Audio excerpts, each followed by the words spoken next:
Malaza mihitsy ny filohan'ny Burkina Faso Ibrahim Traoré. Anisan'ny fampiasam-bola goavana izay ataon'ny fanjakana tanontany zao Michel Albert dia ny fanamboarana lalamasinina mba hanatsarana ny fitaterana sy ny toerana sarodalana. 570 ny vola iasan dia any fanjakana daholo. 520 ihany no any tsy miankina. Izy zany ny fananganana orinasa lehibe ikirakira sy amokatra ny vilaina amin'ny lalamasinina dia anamboatra fiarandalam-by rehefa avy eo. Tsy afaka manao an'izay ve ny fanjakana malagasy tsy voatery io sehatra ny lalamasinina io ihany fa sehatra maro no azo ampiasana vola. Michel Albert tahaka ny hoe toeram-pambolena goavana resantsika teo. Iresaka fampiasam-bola tokoa isika misy karazany roa izy io Michel Albert: ny fampiasam-bola ataon'ny fanjakana sy ny fampiasam-bola ataon'ny sehatra tsy miankina. Any Dubai zany mandritra ny fivorian'ny gouvernement maneran-tany dia nanao antsoavy moa ny filoha malagasy Andry Rajoelina fa sehatra malalaka azo ampiasaina vola eto Madagasikara ny fizahan-tany satria dia firenena manana ny Madagasikara. Ny fampiasam-bola everitsika fa irena amin'izany zao ohatra Michel Albert dia ny any amin'ny fotodrafitrasa tahaka ny fanamboarana hôtely ohatra etsetra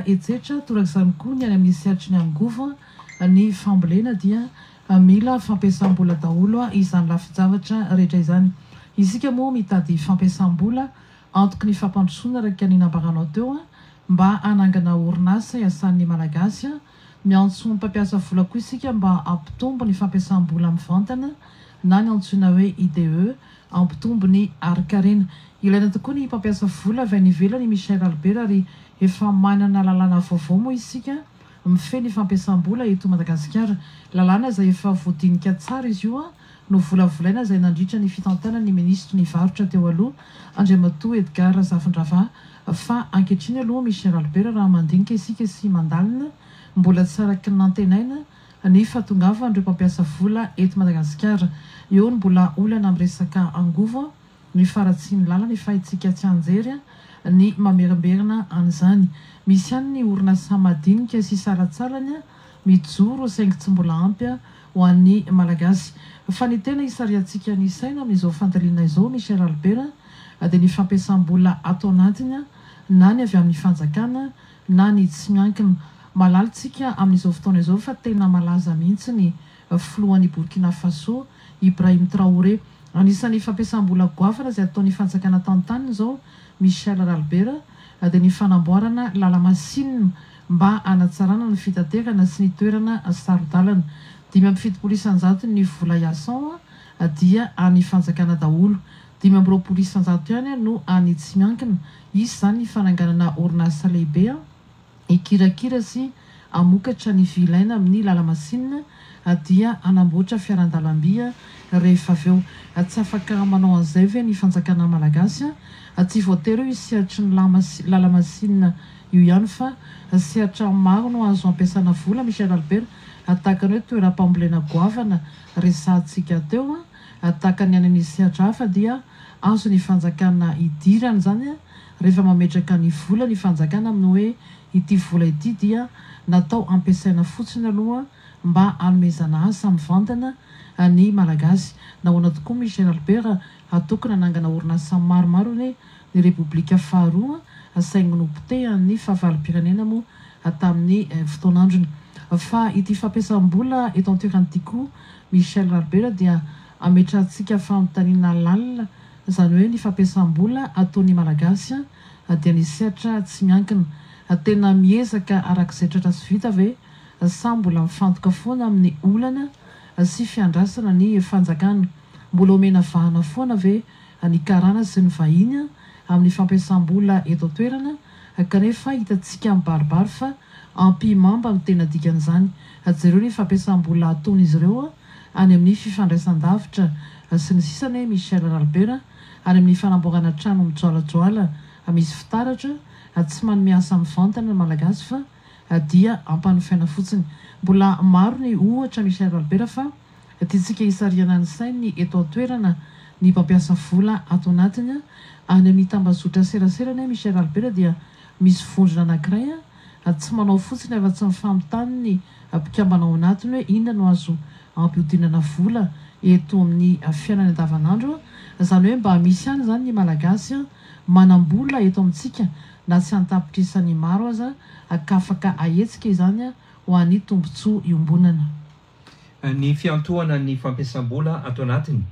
anisan'ny olana iray aloha mampisatra ny lafiny ara-toe-karena eto Madagasikara satria tsy voaro ary lasa manangana orinasa any ivelany ny mpampiasa vola kanefa isika miantso indray ireo mpampiasa vola any ivelany hiditra eto Madagasikara. Ny tokony ho ataontsika zany dia ny amin'ny hoe ahoana tokoa nametrahana politika mazava ahafahan'ireo olona izay manan-katao ampiasa ny volany eto Madagasikara ary hijanona eto Madagasikara zany fampiasam-bola izany. Misy ara ny fampiasam-bola eto Madagasikara amin'ny alalan'ny fanondranana no mitazona antsokosoko an'ireo vola vahiny izay nanondranana entana any ivelany tsy tafaverina eto intsony ireny vola ireny. Zany hoe ny fampidonana ny toe-karena malagasy mihitsy zany no anisany manano sarotra aloha raha tsy tafapetraka amin'ny tokony ho izy ny fampiarana ny code des investissements na ny lalàna ny fampiasam-bola sy ny fepetra manaraka an'izany fampiasam-bola eto Madagasikara zany ny amin'ny hoe ireto ny tsy maintsy arahan'ireo mpampiasa vola ho an'ny firenena malagasy. Tsy misy antoka loatra satria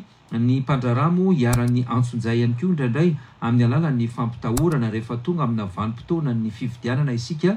dia miazakazaka mamonjy ireo mpandraraha ireo avokoa ireo mpanao politika izay mieritreritra hirotsaka ho fidiana dia mampanantena na mivarotena na ihany koa mety mandrahona an'ireo mpandraraha ireo mba hanome vola azy sao izy no tafakatra eo amin'ny fitondrana ka hiaran'ny antsonjay ny mpampiasa vola. Tsy ny vahiny ihany fa hatramin'ny malagasy ihany koa mety hiarana zany dia ao anatin'ny fandrarana dia mety ho teraka ihany koa ny amin'ny hoe rehefa tsy mitovy firena ara-politika indraindray dia hiarany antsonjay ny fandrarana zany hoe tsy tena misy antoka mazava be loatra ho amin'ny fampiasam-bola. Zay ve no antony mamporiska na manosika nreto manam-bola eto Madagasikara ampiasa ny volany anorona orinasa any ivelany Madagasikara satria tsy ampy loatra izay antoka izay. Matetika ihany koa anefa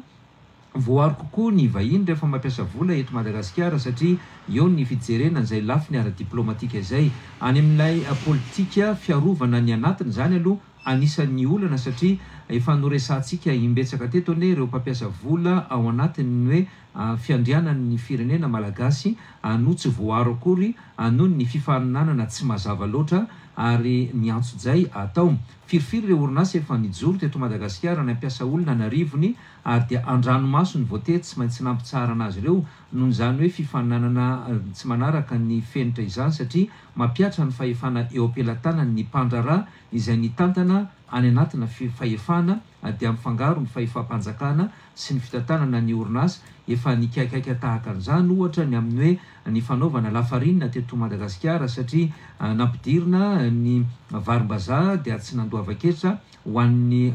tompony fahefana fa etsakilany kosa ho an'ny mpandraraha tsotra dia nanaovana antsonjay tsy maintsy atao lafo be ny vidin'ny aba zany abatseranana na ny ladoany na ny vola rehetra na ny etra ao tsy maintsy alohany rehefa apititra ny akora fototra anaovana ny lafarina dia ahoana tokoa moa no ahafahantsika miaro ny fampiasam-bola amin'izany satria ho an'ny manam-pahefana zany dia azo ny amidy mora ny vidin'ny lafarinina fa ho an'ny mpandraraha izay tsy maintsy manaraka ny fepetra rehetra dia ho lafo dia ho fato azy eo zany ilay orinasa zany hoe voatery andranomaso mihitsy no androana ampiasa rehefa hiarana antsonjay tahaka an'izany rehefa tsy mitovy hevitra amin'ny olona eo amin'ny fahefana ny sehatry ny fandrarana eto Madagasikara. Nahoana isika no tsy maintsy manafatra mpandraraha vahiny ampiasan'ny volany eto Madagasikara fa nahoana no tsy haintsika tokoa ary ny mampirisika an'ireo mpampiasa vola ato anatiny mba ampiasa izany vola zany mba ho fampiroboroboana aloha ny lafiny ara-toe-karena ho fikarohana asa sy famoronana asa anatiny ny atsika za moa neo orinasa izay manany maizy azy teto Madagasikara no tantany ny fanjakana natao izay abakiropotra azy ary natao varoboba tamin'ireo vahiny araka ny fanerena vaimanta nataony ny tahirim-bola resa-pirenena sy ny banky resa-pirenena na dia misy ary ny orinasa nandroso be atao anatin'izay no tantanan'ny fanjakana dia niterena taorina nyreny antsoina hoe fanitsiana ara-drafitra nitranga teto amin'ny firenena ireny. Ireo malagasy mampiasa vola ankehitriny dia lasa mandeha any amin'ny lafiny hafa zay tsy miteraka asa betsaka akory ny fampiasam-bola ataon'ilay malagasy. Ny antony efa atao ampimamba ny fampiasam-bola eto Madagasikara. Izao zao tsika raha miresaka ny angovo azavozina dia mety ho tezitra ihany koa ny mpampiasa vola vahiny izay mamatsy ny herinaratra sy mampanofa ny ireo mpiteraka angovonaratra eto amintsika dia tsy anaiky mora foana n'izany hoe isy herinaratra azo amin'ny angovo azavozina izany eto Madagasikara ary atao zay tsy atateraka tsy alavorary an'izany. Profon'izany efa nisy ary efa tonga teto amintsika tokoa ny antsoina hoe parc solaire na ireo milina sy ny mpiteraka angovonaratra ny takelaka masoandro saingy nininana jany zany dia misy moa ny fiafarany ny ampahany ve no voatery tsy maintsy natao lavanty tany amin'ny seranatsambo ny Toamasina satria dia misy mihitsy ny orinasa vahiny manakana ny tsy ahafahana manatanteraka an'izany fampiasam-bola ataon'ny fanjakana izany mba ahafahantsika hoe mamely tena ihany koa eo amin'ny lafiny izay ara-toekarena izany. Ireo malagasy mampiasa vola dia lasa any amin'ny fividianana fiara sisa no ataony ny fiara vidiana ihany koa nefa dia mialafo sy miakatra hatrany ny aba tsy maintsy aloha eny amin'ny seranatsambo ary mitangorona amina toerana iray zany ny malagasy amin'ny fampiasam-bola amin'ny fividianana fiara sy ny fivarotana fiara kanefa tsy miteraka asa ho an'izanizy zany afa tsy ny tompony ihany satria ny tompony ihany no mivarotra ny fiarany eo na anjatony aza ny fiara tonga amin'ireny toerana ireny dia izany no endrika ilay fampiasam-bola mitranga eto amintsika amin'izao fotoana izao tsy voaaro na ara-politika na eo amin'izay fampiasam-bola izay ny sehatra fandrarana eto amintsika. Zany hoe fampiasam-bola tena mitondra zany ary misy soiombonana no tokony ho katsahantsika eto Madagasikara. Michel Albert tsy mampaninona raha tonga ny avy any ivelany hampiasa vola eto amintsika fa tokony ahetsika ho isika tena velomina ary ampina koa ny mpampiasa vola eto an-toerana. Misy ny malagasy vonona ny Michel Albert fa miaotra manoloana ny ampimamba atao ny vahiny sasantsasana ary tena tsy mitovy mantsy ny herintsika eo amin'izay hoe sehatry ny fandrarana sy ny fampiasam-bola izay fa ny mpampiasa vola avy any ivelany koa Michel Albert fa no teneninao teo izy fa ampina fotsiny hoe miankina amin'izay tian'ny mpitantana ny fireneny koa aloha na tiatsika na tsy tiatsika. Tsaroantsika ny efa ny antsika teto Michel Albert hoe ny Amerikanina izao États-Unis dia mampifilafila mafy ny firenena hafa izy isika tao anatiny tsy ampirisia ny mpampiasa vola avy any aminy rehefa tsy omena aloha ny tombontsoa tadiavina ary nisy ambasadoro amerikana teto amintsika tena miditra lalina sy antsehatra mihitsy mitety ny tompon'andraikitra malagasy ny amin'ny hoe zao avy no takinay zao avy no tsy maintsy omenareo dia ny santany rehetra ireny hoe ho avy ny mpampiasa vola avy any aminay. Zany hoe karazana filambotsiary ilay izy Michel Albert ankoatrany hoe misy ny milaza hoe sao dia tsy milamina ny firenenareo sao misy fanonganam-panjakana zany hoe ny tahotra sy ny tahaka an'izany no betsaka sy ny aya dia miloha sao dia tsy milamina ny izao sy ny izao zany hoe ny tombontsoan'ilay firenena Madagasikara sy ny mety ho azo ndra toka mety aminy dia izay no resantsika hoe tokony ampina ny mpampiasa vola eto an-toerana tokony ho velomina ary ahetsika mba hitondra tokoa an'ilay fampandrosoana sy fampitomboana ny ari-karenana mba ratsika tery aloha. Misy mizana tsindrinila eo amin'ny lafiny fampiasam-bola eto Madagasikara ary tokony ho ananandraikitra lehibe amin'izany ny fanjakana malagasy manindro mafy matsy ny diplomasia satria tsy ny izahatany akory no ataony ireo masovo misy eto Madagasikara fa hiaro ny teratany amin'izay fampiasam-bola izay ary ho tombotsoan'ny fireneny reny ohatra amin'izany na ny sinoa na ny karana dia misy mihitsy ny politika apetraka ny fireneny hitaity an'izao tontolo zao dia afa tsy ny voly reny zany hoe tena misy tombotsoany eo karaha kitikitihana zany reny dia any amin'ny lapin'ny diplomasia zany no etsehany reto vahiny reto dia tsy afa-mikofoka ny fanjakana manoloana an'izay mety ho tsindry be atao izay kanefa ao anatin'ilay fifaninanana dia miteraka fahavoazana ny orinasa izay efa miorina atao anatiny zany hoe tsy ao amintsika mihitsy zany ilay politika na hoe protectionisme tahaka ny ataony Amerikanina amin'izao fotoana izao fa ireo tombontsoa vahiny tsy maintsy voaro ary tsy maintsy arovana satria matahotra mafy ny resaka diplomasia ny fiatsaram-belatsy isika efa niditra antsehatra tamin'izany ohatra ny naverimberitsika teto ny fampiasam-bola atao anivo ny QMM sy ny tany Ambatovy tamin'ny andron'ny tetezamita ka natezitra mafy ny filohan'ny tetezamita Andry Rajoelina tamin'izany fotoanandro zany ny amin'ny hoe fitaovana efa simba fampiasa fanaka ao an-trano no omena commune atao Tomasina tao dia tsy nekely ny laviny zany hoe nahoana no ray isan-jato monja no tamberina tonga ho an'ny Madagasikara dia nitsangana mihitsy ny vondrona Europeana tamin'izany fotoanandro zany Léonas Tesapstidis nilaza tamin'ny filohan'ny teteza mita fa tsy azonareo kitikitihana zany dia voatsindry tahaka an'izany zany tsika eo amin'ny resaka fampiasam-bola firifiry ireo orinasa ny orina no rava-maina fotsiny eto Madagasikara vokatry ny